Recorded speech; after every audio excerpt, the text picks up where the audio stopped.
আসসালামু আলাইকুম, স্বাগত জানাচ্ছি আরটিভির সকালের সংবাদে। আপনাদের সঙ্গে আছি আমি মারফি রহমান। পুলিশের গুলিতে নিহত হয়েছেন আরেক পুলিশ। রাজধানীর বাড়িধারায় ফিলিস্তিন দূতাবাসের সামনে নিরাপত্তার দায়িত্বে থাকা মনিরুল ইসলাম নামে পুলিশ সদস্যকে গুলি করে হত্যা করেছে তারই সহকর্মী কাউসার আহমেদ।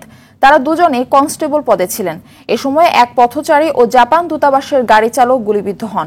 জিজ্ঞাসাবাদের পর ঘটনার মূল রহস্য জানা যাবে বলে জানিয়েছেন আইজিপি চৌধুরী আব্দুল্লাহ আল মামুন। ঘাতক পুলিশ সদস্য কাউসারকে আটক করা হয়েছে। তাইমুন ইসলাম রায়হানকে সঙ্গে নিয়ে সাকিবুর রহমানের রিপোর্টে দেখুন এর বিস্তারিত। রাজধানীর অন্যতম নিরাপত্তা বেষ্টিত এলাকা বাড়িধারার ডিপ্লোম্যাটিক জোনে অবস্থিত ফিলিস্তিন দূতাবাস। প্রতিদিনের মতো শনিবার রাতে নিরাপত্তার দায়িত্ব পালন করছিলেন পুলিশ কনস্টেবল মনিরুল ইসলাম ও কাউসার আলী। রাত 12:15টায় হঠাৎ গুলির শব্দে রাস্তায় বেরিয়ে আসে দূতাবাসের লোকজন। সড়কের পাশে কনস্টেবল মনিরুলের গুলিবিদ্ধ মরদেহ দেখতে পায় এবং তার পাশেই দাঁড়িয়েছিল কনস্টেবল কাউসার। পরে কাউসারকে ধরে পুলিশে খবর দেয় তারা। কূটনৈতিক পাড়ায় এমন ঘটনায় ছুটে আসেন পুলিশের ঊর্ধ্বতন কর্মকর্তারা। এই ঘটনায় এক পথচারী ও জাপান দূতাবাসের গাড়ি চালক সাজ্জাদ হোসেন গুলিবিদ্ধ হয়ে ইউনাইটেড হাসপাতালে চিকিৎসাধীন আছেন।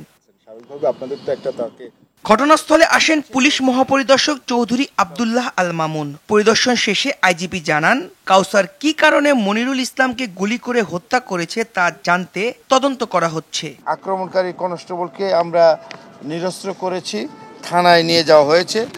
আমরা তাকে জিজ্ঞাসাবাদ করছি। প্রাথমিক পর্যায়ে আমরা তদন্ত করে দেখছি, এর সাথে যে ব্যবস্থা নেওয়া দরকার। নিশ্চয়ই আপনারা জানেন যে আমরা এই বিষয়ে কাউকে তো কোনো ছাড় দেওয়ার কোনো সুযোগ নাই।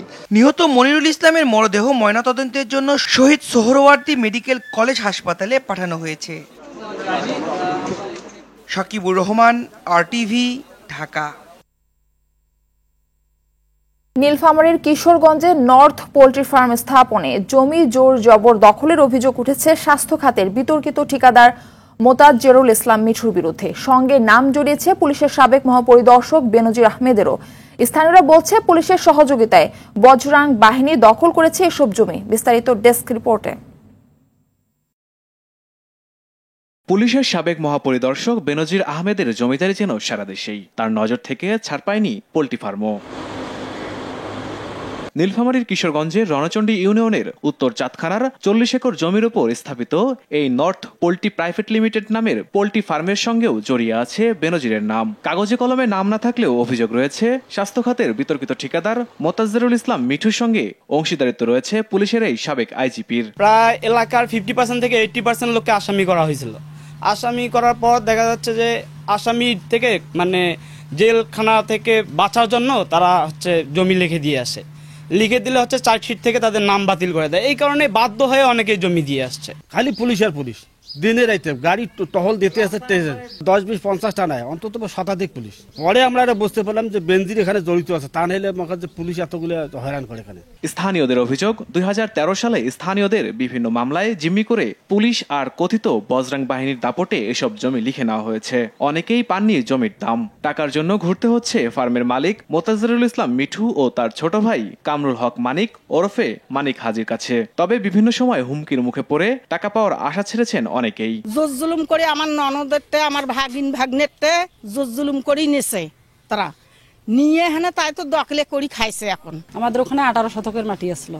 এখন ওইখানে ফির আবার যখন আমরা জমির কাছে যা দাঁড়াচ্ছি তখন ওদের লোকজন ঢাকা ঢেকি মারামারি এরকম হয়েছে। হওয়ার পর তো ওরা কেস দিয়েছে, কেসের মাধ্যমে তো মানুষ, আমরা গরিব মানুষ ভয়তে পাশাছি। যে জায়গা জমিগুলো নেছে আমার কোনো টাকা পয়সা দেয় নাই। এখন টাকা পয়সা যদি চাই তা ধরা দেয় না। আমাকে ডাকে নিচ্ছে, ডাকে নিয়ে কয়েছে আপনারা জমি আপনাকে দিতে হবে। এখন যদি না দিয়ে তাহলে পুলিশ আমাকে পিটি করে ধরে নিয়ে যায়। এদিকে অভিযোগ পেলেই ফার্মের মালিকের বিরুদ্ধে প্রয়োজনীয় ব্যবস্থা নেওয়ার আশ্বাস জেলা প্রশাসনের। এরকম কোনো অভিযোগ এখন পর্যন্ত এ দপ্তরে পাওয়া যায় নাই যে নর্থ পোল্ট্রি ফার্ম কর্তৃক কারো জমি জবরদখল করা হয়েছে বা টাকা দেওয়া হয় নাই। যদি অভিযোগ পাওয়া যায় তাহলে অবশ্যই তাদের বিরুদ্ধে ব্যবস্থা গ্রহণ করা হবে। ক্ষমতার দাপট ও প্রভাবশালীদের হাত থেকে নিস্তার চান স্থানীয়রা। RTV desk report. নেত্রকোনার সদর উপজেলার বাসাপাড়া গ্রামে জঙ্গি আস্তানা সন্দেহে গতকাল থেকে একটি বাড়ি ঘিরে রাখা হয়েছে। কিছুক্ষণ আগে ঢাকা থেকে সোয়াদ টিম এবং বোম ডিসপোজাল টিম ঘটনাস্থলে পৌঁছেছে। কিছুক্ষণের মধ্যেই ওই বাড়িতে আবার অভিযান শুরু হবে। অভিযান শেষে বিস্তারিত জানা যাবে।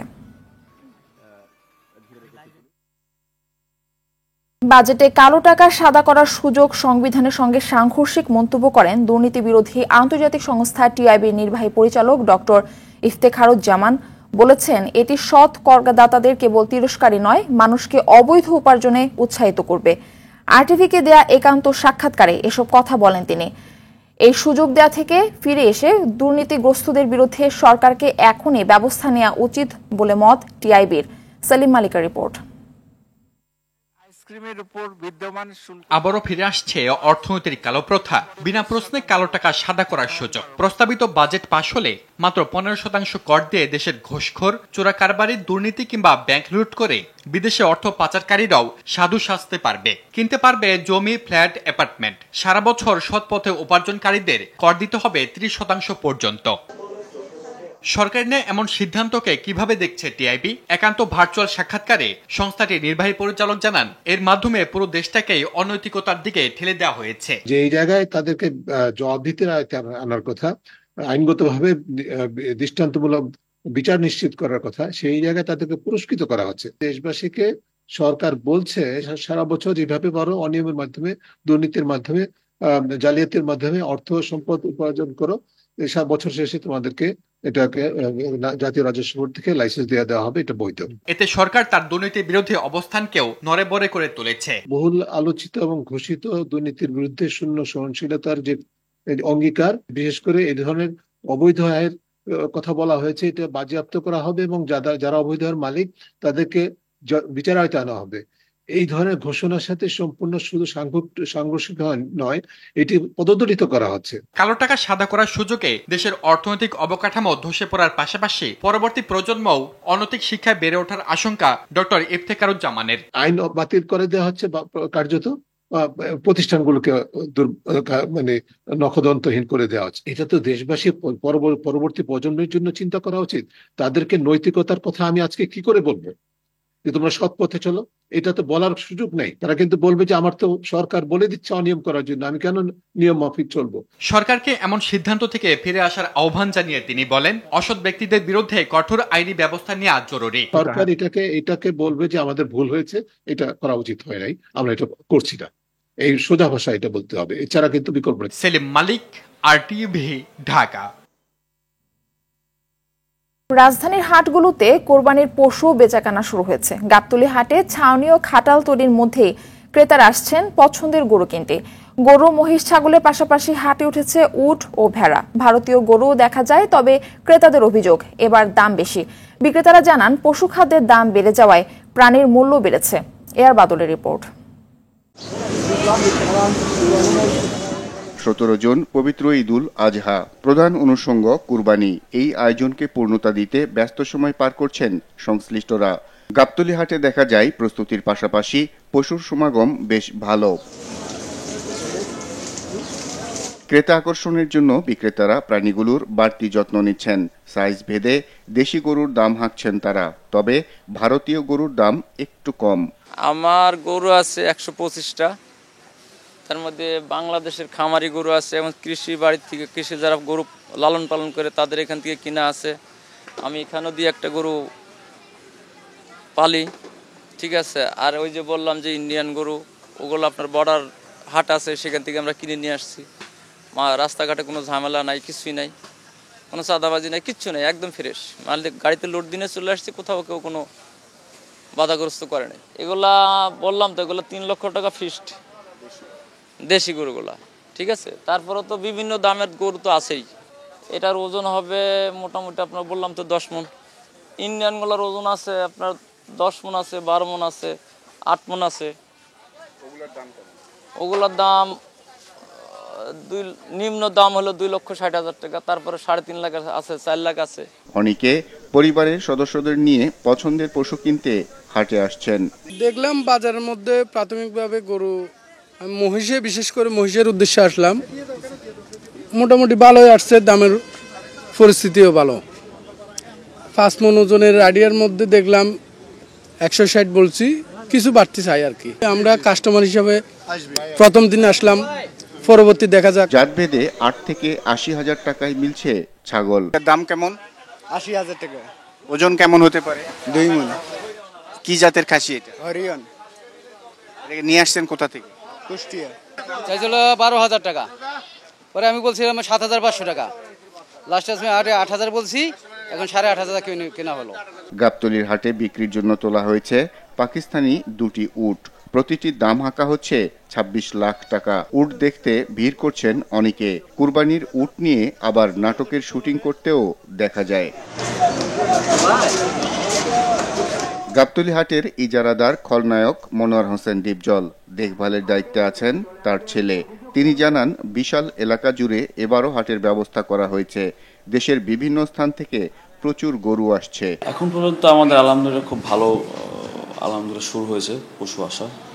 মোটামুটি প্রতিদিনই আমাদের 10-15 গাড়ি করে নামতেছে। সো আমাদের হাট বেশিরভাগই ভরে গেছে অলরেডি। আমাদের যেটা স্থায়ী হাট যেটা ওটা অলমোস্ট ভরে গেছে। আর আমাদের বাইরে যেগুলো শেড হচ্ছে ওগুলো অলমোস্ট রেডি। আমরা এ পর্যন্ত 40টার উপর ডোকা হয়ে গেছে, পিছে আরও এগুলো রেডি হচ্ছে আস্তে আস্তে। গরু আসা শুরু হয়ে গেছে। এটা আয়তন কত দূর পর্যন্ত যাবে? 1 কিলোমিটার বা আরও বেশি? আমাদের হাট এবার 100 বিঘার উপরে হাট হচ্ছে।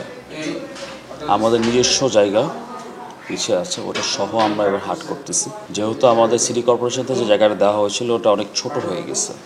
আমাদের হাট ছিল 47 বিঘার, এখন হয়ে গেছে 8 বিঘা। তো সেখানে আমাদের আরও এক্সটেনশন করে আমরা আরও 90 বিঘার মতো নিয়েছি পিছে। আর এবারের জন্য আমাদের হাটে সকল ক্রেতাদের জন্য পার্কিং এর সুব্যবস্থা আছে। 2-1 দিনের মধ্যেই রাজধানীর অন্যান্য হাটগুলোও জমে উঠবে। আর বাদল, RTV, ঢাকা। দর্শক, বাজারে পশু বেচা কেনার বিষয়ে জানাতে চুয়াডাঙ্গার নাটোদা পশুর হাট থেকে সরাসরি যোগ দিচ্ছেন সহকর্মী জহির রায়হান সোহাগ। জহির রায়হান, বাজার জমে উঠেছে কিনা বিস্তারিত জানাবেন।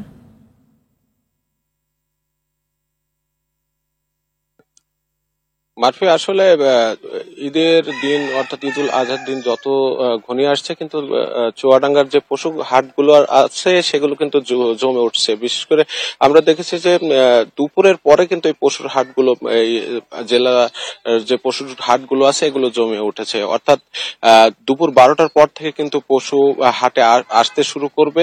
তো আমরা গতকালকেও একটা পশুর হাটে ছিলাম, সেখানে আমরা যে চিত্রটা দেখেছি সেটা হচ্ছে যে সেখানে 1 লাখ থেকে 10 লাখ টাকা পর্যন্ত দামের গরু কিন্তু হাটে উঠছে। খামারেরা তাদের লালন পালন করা গরু কিন্তু হাটে নিয়ে আসছেন। তবে সবচেয়ে বেশি চাহিদা হচ্ছে দেশীয় মাঝারি আকারের যে গরুটা আছে, সেই গরুর কিন্তু চাহিদা বেশি। অর্থাৎ 1 লাখ থেকে 1,20,000 টাকা দামের গরু ক্রেতারা বেশি কিনছেন। আর যারা এর চেয়ে বড় গরু লালন পালন করেছেন খামারেরা, সেই গরুগুলো কিন্তু খুব একটা চাহিদা চুয়াডাঙ্গার হাটগুলোতে নেই বলে খামারিরা জানিয়েছেন। অনেকেই আমরা দেখেছি যে গরু বিক্রি না করতে পেরে সে গরু কিন্তু বাড়ি ফিরিয়ে নিয়ে যেতে দেখেছি খামারিদের। আর ক্রেতাদের যে চাহিদা সেটা হচ্ছে মাঝারি আকারের দেশীয় গরু। অর্থাৎ বেশি বড় গরু কিন্তু এবার কুরবানি কিন্তু তেমন চাহিদা নেই। আমরা দেখেছি যে এই হাটগুলোতে সার্বিক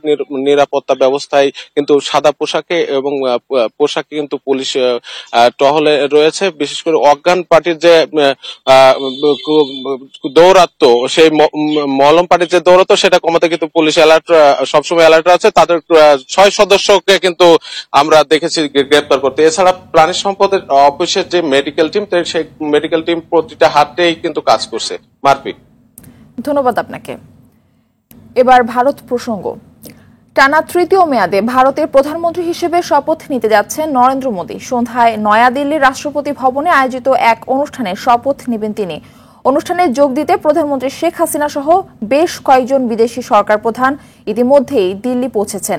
বিস্তারিত রাকিব হাসানের রিপোর্টে দেখুন। আজ সন্ধ্যায় নয়াদিল্লির রাষ্ট্রপতি ভবনে প্রধানমন্ত্রী হিসেবে শপথ নেবেন নরেন্দ্র মোদী। এর মাধ্যমে কংগ্রেস নেতা জওহরলাল নেহরুর পর ভারতে টানা 3য়বার প্রধানমন্ত্রী হবেন বিজেপি নেতা নরেন্দ্র মোদী। একই দিন শপথ নেবেন তার মন্ত্রিসভার ৩০ মন্ত্রীও। স্থানীয় সময় সন্ধ্যা ৭টা ১৫ থেকে রাত ৮টা পর্যন্ত শপথ গ্রহণ অনুষ্ঠিত হবে। এদিকে শপথ গ্রহণ অনুষ্ঠান সর্বোচ্চ নিরাপত্তা নিশ্চিত করতে এরই মধ্যে দেশটির রাজধানী দিল্লিতে জারি করা হয়েছে সর্বোচ্চ সতর্কতা। রোববার এক প্রতিবেদনে এ তথ্য জানায় ভারতীয় সংবাদ মাধ্যম এনডিটিভি। ১.৫ মাসেরও বেশি সময় ধরে ৭ দফায় ভোট গ্রহণের পর লোকসভা নির্বাচনে ফের জয়ী হয় বিজেপির নেতৃত্বাধীন এনডিএ জোট। তাই তারাই ফের গড়ছে সরকার। তবে পূর্ণাঙ্গ মন্ত্রিসভার শপথ হবে কয়েকদিন পর।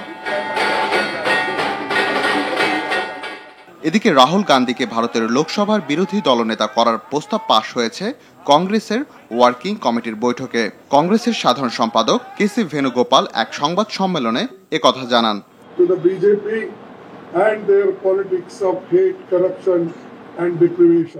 রাকিব হাসান, RTV। দর্শক, এ বিষয়ে কলকাতা থেকে জানাচ্ছেন সহকর্মী পরমাশিস ঘোষ রায়। 2014, 2019, 2024 তৃতীয়বারের জন্য ক্ষমতায় দিল্লির মসনদে কিন্তু বিজেপি। এককভাবে ক্ষমতায় আসতে তারা না পারলেও তারা কিন্তু হাত ধরেছেন এনডিএ শরিকদের। আর স্বাভাবিকভাবেই আজ ভারতীয় সময় সন্ধ্যে 6টার পর দিল্লির রাষ্ট্রপতি ভবনে তৃতীয়বারের জন্য প্রধানমন্ত্রী হিসেবে শপথ নেবেন নরেন্দ্র মোদী। শপথ বাক্য পাঠ করাবেন দেশের রাষ্ট্রপতি দ্রৌপদী মুর্মু। সেই সঙ্গে এনডিএর অন্যান্য শরিকদেরও কিন্তু আজকে শপথ বাক্য পাঠ করাবেন দ্রৌপদী মুর্মু। আজকে প্রধানমন্ত্রীর সঙ্গে কিন্তু বেশ কয়েকজন কেন্দ্রীয় মন্ত্রী হিসেবেও শপথ অনুষ্ঠানে অংশ নেবেন বিজেপি এবং এনডিএর বেশ কিছু সাংসদ। আমন্ত্রিত অতিথিদের মধ্যে রয়েছেন 7টি দেশের রাষ্ট্রপ্রধানরা। তাদের মধ্যে রয়েছেন আমাদের প্রতিবেশী রাষ্ট্র বাংলাদেশের প্রধানমন্ত্রী শেখ হাসিনা, শ্রীলঙ্কার প্রেসিডেন্ট রনিল বিক্রম সিংহে, নেপালের প্রধানমন্ত্রী পুষ্পকমল দহাল, মালদ্বীপের প্রেসিডেন্ট মোহাম্মদ মুইজ্জুর, ভুটানের রাজা, মরিশাসের প্রধানমন্ত্রী, পূর্ব আফ্রিকার প্রেসিডেন্ট এবং বিজেপির বেশ কিছু আমন্ত্রিত কেন্দ্রীয় নেতৃত্ব, বিরোধী দলের নেতৃত্ব। পাশাপাশি ত্রিস্তরীয় বলয়ে কিন্তু নিরাপত্তায় আঁটোসাঁটো করে দেওয়া হয়েছে গতকাল অর্থাৎ শনিবার থেকে। এখন শুধু অপেক্ষা দিল্লির মসনদে শপথ বাক্য অনুষ্ঠানের মধ্য দিয়ে তৃতীয়বারের জন্য কিন্তু বিজেপি এবং এনডিএ শরিকরা শপথ অনুষ্ঠানে আজকে অংশ নিচ্ছেন। নিরাপত্তার চাদরে কিন্তু আজকে আঁটোসাঁটো করে দেওয়া হয়েছে। তার একটাই কারণ, ভিভিআইপিরা যেমন উপস্থিত থাকবেন রাষ্ট্রপতি ভবনে, পাশাপাশি 7টি দেশের রাষ্ট্রপ্রধানরাও থাকবে। স্বাভাবিকভাবেই কিন্তু নিরাপত্তার চাদরে কিন্তু আজকে একেবারে আঁটোসাঁটো দিল্লির পার্শ্ববর্তী বিভিন্ন জায়গা ত্রিস্তরীয় বলয়ে কিন্তু একেবারে নিরাপত্তায় আঁটোসাঁটো করে দেওয়া হয়েছে। শুধু অপেক্ষা আজ সন্ধ্যায় কতক্ষণে ভারতের প্রধানমন্ত্রী হিসেবে তৃতীয়বারের জন্য শপথ নেন নরেন্দ্র মোদী।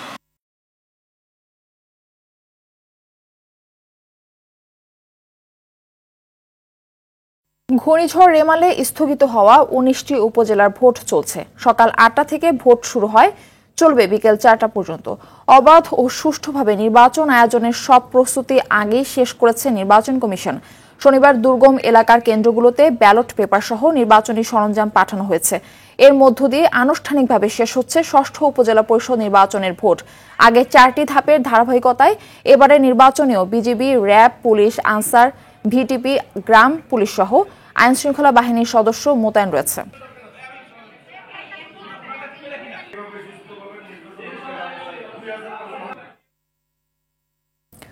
ভোট গ্রহণের বিষয়ে জানাতে বরিশাল থেকে সরাসরি যোগ দিচ্ছেন সহকর্মী আরিফুল ইসলাম। আরিফ, কেন্দ্রে ভোটার উপস্থিতি কেমন দেখছেন এবং নির্বাচনের পরিবেশ কেমন জানাবেন? মারফি, ধন্যবাদ আপনাকে। আসলে প্রথমে একটু জানিয়ে রাখি, প্রচুর পরিমাণে রোদ, আর এই রোদের মধ্যেই বরিশালের 2টি উপজেলা নির্বাচন অনুষ্ঠিত হচ্ছে একসাথে। একটি হচ্ছে গৌরনদী, অপরটি আগৈলঝাড়া। আমি এখন আছি গৌরনদী উপজেলায়। এখানে কিন্তু সকাল 8টা থেকেই কিন্তু এখানে সাধারণ ভোটাররা ভোট দিতে এসছে এবং আমি এখন যে কেন্দ্রে দাঁড়িয়ে আছি একটু আপনাকে দেখাতে চাই যে Gournadi girls school and college. কিছুক্ষণ আগে কিন্তু এখানে 2 প্রার্থী যিনি উপজেলা প্রার্থী রয়েছেন, একজন হচ্ছে মনির হোসেন, উনি কাপ্রিস প্রতীক নিয়ে, অপরজন হচ্ছে হচ্ছে হারিসুর রহমান, উনি মোটরসাইকেল প্রতীক নিয়ে ওনাদের উপস্থিতিতে দুই সমর্থক এবং ওনাদের উপস্থিতিতে কিন্তু হাতাহাতি এবং তর্কাতর্কি হয়। সেখানে স্থানীয় পুলিশের সহযোগিতায় সেটি দ্রুত সময়ের মধ্যে নিষ্পত্তি হয়। অপরদিকে আমরা খবর পেয়েছি যে পাইলট স্কুল অ্যান্ড কলেজ মাধ্যমিক বিদ্যালয় যে রয়েছে সেখানেও কিন্তু সকালে গ্যাঞ্জাম হয় এবং সেটিও স্থানীয় পুলিশের মাধ্যমে মীমাংসা হয়। তবে এর মধ্যে যে সদ্য সংবাদটি সেটা হচ্ছে যে গৌরনদী উপজেলা ছাত্রলীগের যে যুগ্ম সাধারণ সম্পাদক তিনি বহর নিয়ে বিভিন্ন লোকজন সঙ্গে নিয়ে কেন্দ্রের ভিতরে ঢোকার কারণে তাকে পুলিশ প্রাথমিকভাবে আটক করেছে। কিছুক্ষণ আমি কথা বলেছিলাম বরিশাল জেলা পুলিশের অতিরিক্ত পুলিশ সুপার মেহেদী হাসানের সাথে, তিনি আমাদেরকে জানিয়েছেন যে তাকে হয়তো মুসলেকা নিয়ে ছেড়ে দিবে। আপনাকে আরেকটু তথ্য জানিয়ে রাখি যে এই উপজেলায় কিন্তু 69টি কেন্দ্র, এই উপজেলায় এখানে 7টি ইউনিয়ন এবং 1টি পৌরসভা নিয়ে এই উপজেলা গঠিত। পাশাপাশি আগলজারা কিন্তু 5টি ইউনিয়ন নিয়ে গঠিত আগলজারা উপজেলা। তো 2টি উপজেলায় নির্বাচন শান্তি এবং সুন্দরভাবে নির্বাচন করার লক্ষ্যে ইতিমধ্যেই আইনশৃঙ্খলা বাহিনী ব্যাপক ধরনের প্রস্তুতি গ্রহণ করেছে। মাঠে রয়েছে বিজিবি, র্যাব, পুলিশ, সাথে ম্যাজিস্ট্রেট টহল ব্যবস্থা জোরদার রেখেছে। মারফি, এই ছিল বরিশালের গৌরনদী থেকে আমার কাছে নির্বাচনী সবশেষ তথ্য। অসংখ্য ধন্যবাদ আপনাকে। মিয়ানমারে কারাভোগ শেষে দেশে ফিরছেন 45 বাংলাদেশি। তাদের নিয়ে আসা জাহাজে করে নিজ দেশে ফিরবেন বাংলাদেশে পালিয়ে আসা মিয়ানমারের সীমান্তরক্ষী বাহিনী, বিজিপি ও সেনাবাহিনীর 134 সদস্য। সকালে 134 জন মিয়ানমার জান্তাকে কক্সবাজার শহরের BIWTA ঘাটে আনা হয়েছে। তাদের সঙ্গে ঘাটে অবস্থান করছেন মিয়ানমারের কর্মকর্তারা। আগে থেকে গভীর সমুদ্রে অবস্থান করছে মিয়ানমারের একটি জাহাজ। সেখান থেকে টাকবোটে করে আনা হবে মিয়ানমারের জেলে বন্দী অবস্থা থেকে মুক্ত 45 বাংলাদেশিকে। তাদের নামিয়ে দিয়ে একই টাকবোটে 134 সেনা ও বিজেপি সদস্যকে তোলা হবে। এই বিষয়ে আরো জানাতে কক্সবাজারের BIWTA ঘাট থেকে সরাসরি যোগ দিচ্ছেন সহকর্মী সাইফুর রহিম শাহিন।